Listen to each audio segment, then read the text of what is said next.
Now, let's move on to UFC Fight Night from Halifax. It's UFC Fight Night 105. Main event is, The Black Beast, Derrick Lewis, and Travis Hoppa Browne. No, how do I say this? They aren't any lightweights in that main event. There's no one that's going to be at the low end of the weight class on this one. We're once again talking about guys who have to cut to get to 266. Yeah. But these guys, let's just say there's no pitter-patter punchers in this fight. No. That's basically at the point at which each of them got this fight is for the fact that they're knockout artists. I mean, that is almost the only way that Derrick Lewis wins. He's only got one submission in his entire career. 15 out of 17 wins are by knockout. And Hoppa Browne?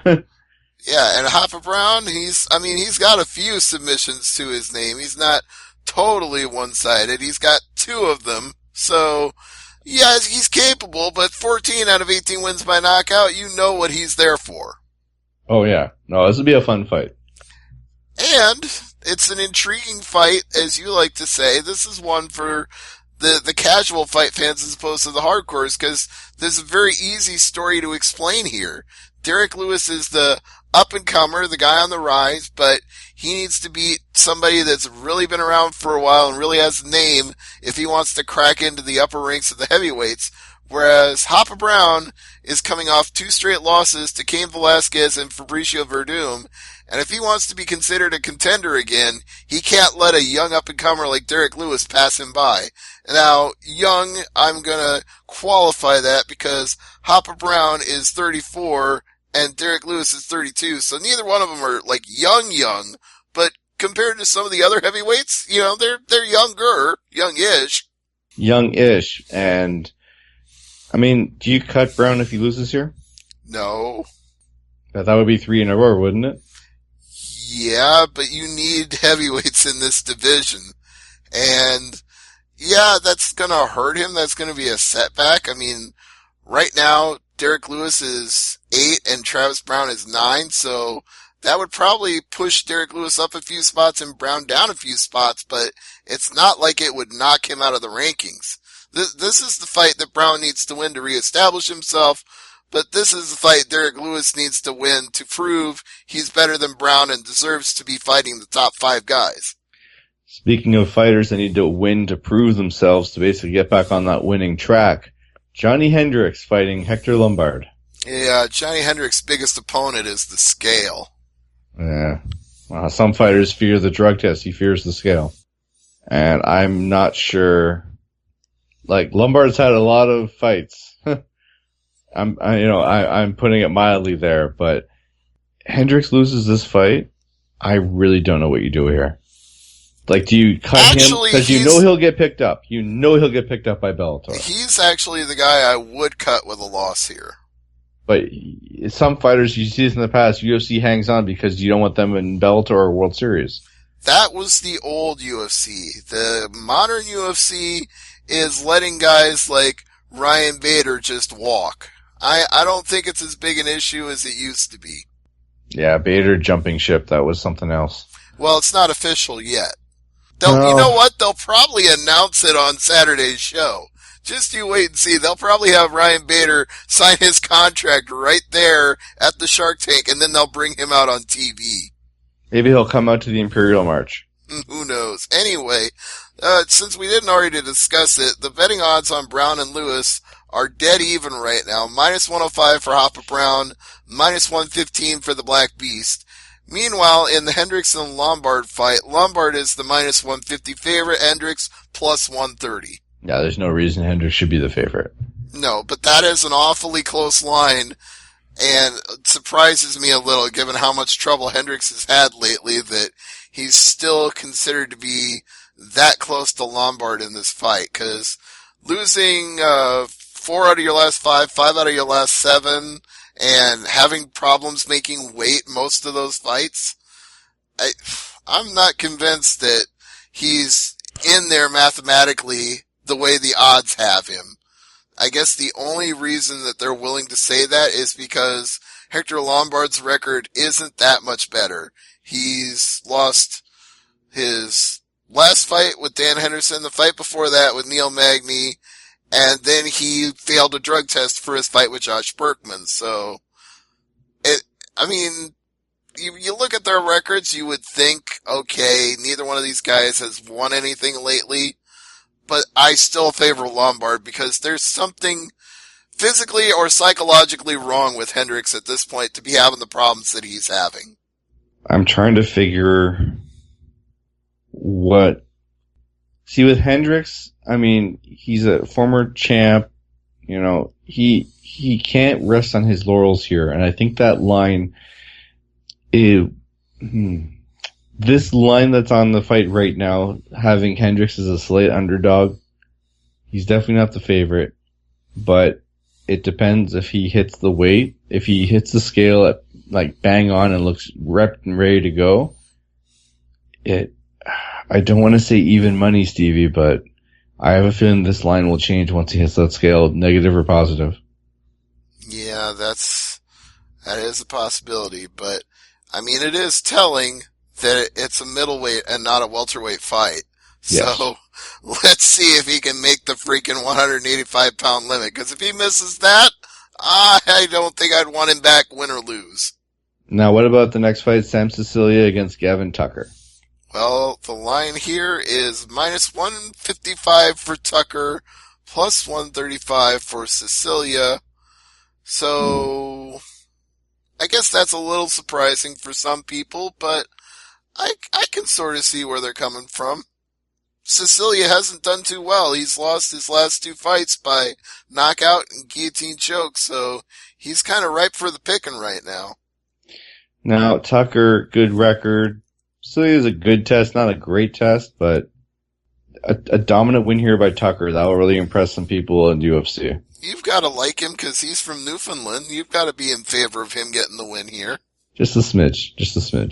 4 knockouts, 4 submissions. It's a quality fighter. Definitely the biggest fight of his career, though, because it looks like every other fight he had was in ECC.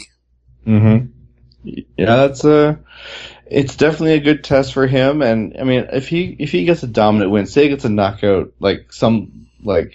knockout of the night type of performance where it's something you can put on YouTube, or back in the day when there was Vine, something where you could have this on the highlight packages, something like a highlight level knockout. It could really dictate his next fight. I agree. And again, I like the call on Tucker here, not just because he's undefeated and looks like he's somebody on the rise, but when you look even at the fights that Cecilia's actually won, it's not like he was beating the big names. He was beating Yaojin Meza and Akira Kurosani. So Cecilia is not your cream of the crop of this weight class. No offense to the guy. All right, let's move on to Cesar Ferreira against Elias Teodoro. Yeah, and this should be a fun fight, at least to me. I don't know how many of the casuals know Teodoro, but you and I watched that Tough Nation season of Canada versus Australia, and we kind of got to know him a little bit on that show. The line is really close on this one, though. It's plus 105 for Teodoro and minus 125 for Cesar Mutanch. So it could go either way. Looking at their recent fights will give us a little bit better idea, because Fahea has beaten Oluwale Bangabos and Anthony Smith and Jack Hermanson. So once again, not the biggest names, but he has strung 3 wins together back to back to back. So you got to say Mutanch is at least doing well of late. And Teodoro is 12-1, with his only loss being to Thiago Santos, but his biggest win has to be Smiling Sam Alvey. So he's still in need of a signature win, and Mutanch might actually be a really good one for him. Now, let's move on to Mazzani and McMahon. Yes, indeed. And the odds for this one, let's see. Gotta be McMahon is the favorite here. Yeah, heavy favorite. Minus 500. Mazzani is plus 400. So if you're feeling lucky, if you're feeling froggy, then put a hundo on Mazzani and see if she pulls off the upset. I was gonna say feeling froggy. You beat me to it on that one. Paul Felder and Alessandro Ricci round out the main card. And the line on this one is minus 375 to Paul Felder, plus 313 to Ricci. That doesn't surprise me at all. Even without knowing their respective records, I would have just picked Felder anyway because he's a knockout artist. 7 out of 12 wins come by knockout, and that's how I picture him in my head, is the guy who can go in there and do what he did to the last call Danny Castillo, because that performance still resonates in my head even today. Well, I look at this fight as, okay, I know there's a fight on the prelims that should be in this spot, but I know why it's in the prelims, because they want people to watch the prelims. Are you talking about Esparza and Marcos, or are you talking about Nordine Talib and Ponzinibbio? No, I'm talking Esparza and Marcos. I thought that fight should be in this spot. Yeah, I can understand, but like you said, they want people to tune in for the prelims, so I can understand why. And Esparza is the favorite, as I would expect her to be, minus 280 to plus 240 for Marcos. But that's going to be an entertaining fight, though. Right, and Marcos is very, very capable of pulling off the upset. Much more so than Alessandro Ricci. Now, what about the main event of the prelims here? Well, yeah, as I mentioned, Nordine Talib, who, again, we got to know from that season of Tough Nations, but he'd also been around in a few other places even before that. So, in fact, he had, I believe, tried out for Ultimate Fighter twice before he got on Tough Nations. So, this guy is definitely your definition of a veteran, but that doesn't make him the odds favorite here, because Ponzinibbio is minus 320 and Talib is plus 260. Do you agree with that, Peter? No, I don't. As I said, there are certain fights on this card that I don't like the odds for right now, but will change once the weigh-ins happen. Now, we'll see the trend of not having the weigh-ins public and having them basically as a press release. That might dictate, okay, here are all the weigh-ins, here are all the weights as of X time. Give it a half hour, we'll see the true betting line start to show. Maybe an hour. And this fight will definitely see the odds on the fight before the weigh-ins are announced and ones there after will be much different. I do like the line, though, because Ponzinibbio has won 5 out of his last 6, and yes, the knockout of Eric Silva was impressive, but that's been a 9-month layoff for Talib, and Talib has had some medical issues in the past, and I don't think long layoffs are necessarily a good sign for that man. Now, there is a fight on the prelims I do want to mention. It's the Fight Pass prelim, Ryan James against Gerald Mischart. And James is a local boy here in Ottawa, and I'm looking forward to his fight. This fight, I got bad news for you. He's not the favorite. Minus 300 for Mischart. He's got, I still, maybe I'm biased here. I'm not as bad as your Ellenberger, but, I can see, I've seen this guy a couple times. I think he is definitely a fighter to watch out for, so I'm looking forward to this fight.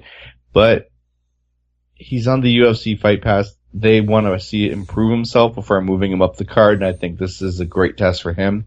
An experienced fighter with over 30 fights. Let's see what you got. Yeah, we'll look forward to this one.